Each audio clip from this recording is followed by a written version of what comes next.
Hello दोस्तों, मैं Aryan Shukla, business advisor and founder online business workshop.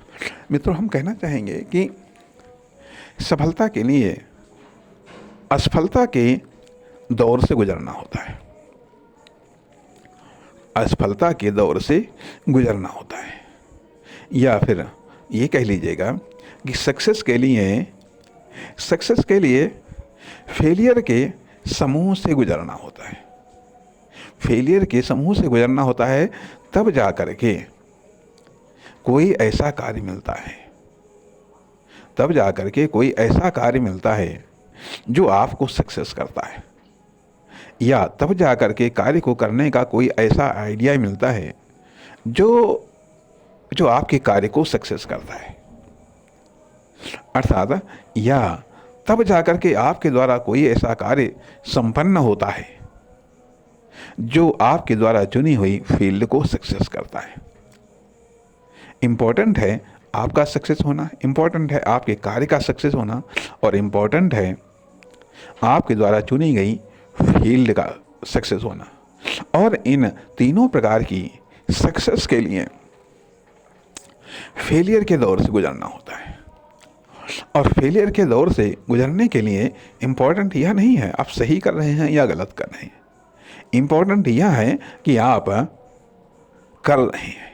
Important यह है कि आप एक फील्ड में एक कार्य को बार बार, कभी एक ही तरीके से, कभी अलग अलग तरीक़ों से आप कर रहे हैं, करते जा रहे हैं। तो इम्पोर्टेंट सक्सेस होने के लिए इतना ही इम्पोर्टेंट है कि आपका कार्य में लगे रहना। इम्पोर्टेंट यह है कि आपका कार्य में लगे रहना। यदि आपको डिफरेंट सक्सेस चाहिए तो डिफरेंट कार्य करिएगा। यदि आपको नेक्स्ट लेवल का सक्सेस चाहिए तो नेक्स्ट लेवल पर कार्य करेगा। कहने का अर्थ यह कि सक्सेस के लिए फेलियर के दौर से तो गुजरना ही पड़ता है। क्यों गुजरना पड़ता है? इसलिए क्योंकि आप एक फ्रेशर हैं, आप एक स्टूडेंट हैं, जो आपको या आप एक लर्नर हैं। अर्थात वर्किंग लर्नर भी हैं, वर्किंग लर्नर भी हैं, साथ ही साथ सक्सेस लर्नर भी हैं।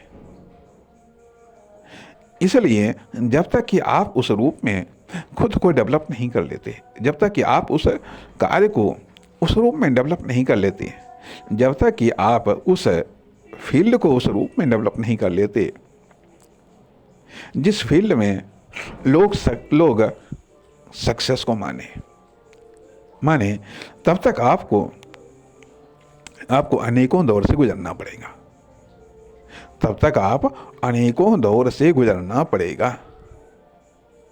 कहने का अर्थ यह बनता है कि पहले तो आपको अपनी नज़र में सक्सेस होना पड़ेगा, फिर वहाँ से, अर्थात खुद की नज़र में सक्सेस होने के लिए आपको कई सारे फेलियर से गुजरना पड़ेगा, कई सारी असफलताओं से गुजरना पड़ेगा। तब जाकर के आप खुद की नज़र में आप सफल हो पाएंगे।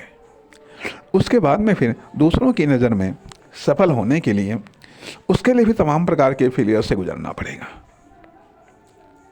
तमाम प्रकार की कुर्बानी देनी पड़ेगी, तमाम प्रकार की मेहनत करनी पड़ेगी, तब जा करके कहीं आप दूसरे की नज़र में सक्सेस हो पाएंगे। कहने का अर्थ यहाँ कि भाग्याधीन लोग सफल होते हैं, हम ये नहीं कहते, लेकिन यदि भाग्य के द्वारा आप सफल नहीं हो पा रहे हैं तो कर्म के द्वारा सफल होना पड़ता है। और कर्म के द्वारा भी सफल, एक तो वह स्थिति आती है कि जब आप कर्म करें और सफल हो जाएं, और दूसरी वह स्थिति आती है कि जब आप बार बार कर्म करें और तब भी आप असफल हो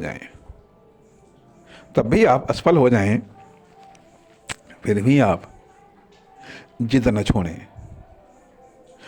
छोड़ें, संभवतः तब शायद सफलता प्राप्त होती है।